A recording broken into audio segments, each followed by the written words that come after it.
Traffic lawyer Andrew Wiseman says he talks to around 5 people per week in similar situations. People don't get their notice of suspension.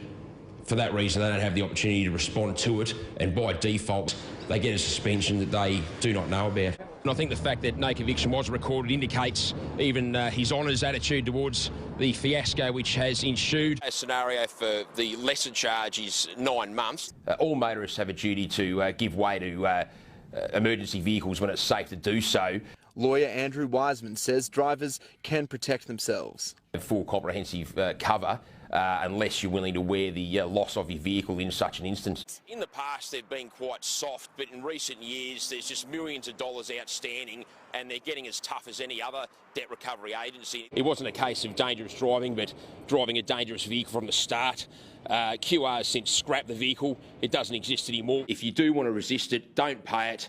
Appeal as per the back of the document within 28 days and then you'll be able to have your say. I have a lot of people telling me that they've got an infringement for being 1 kilometre over the speed limit. It's currently 3 demerit points and $378 fine, but again, that applies to everyone. Don't lend licences to friends for ID to get into the pub.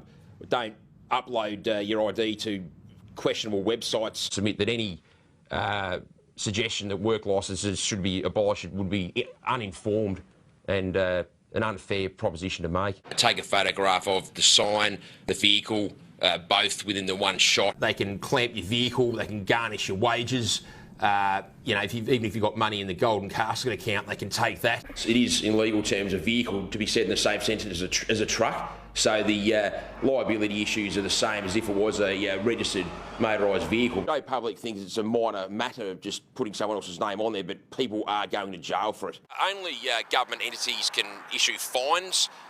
Private enterprises can breach persons on contract and seek remedies through the civil courts, but they can't impose a fine in the traditional sense. Obviously, the more remote a location, the higher percentage of people with genuine need. I think it was just a case of Queensland Police identifying what they thought was a need for greater scrutiny. Someone's long-term unemployed, yet they're living like they're long-term employed.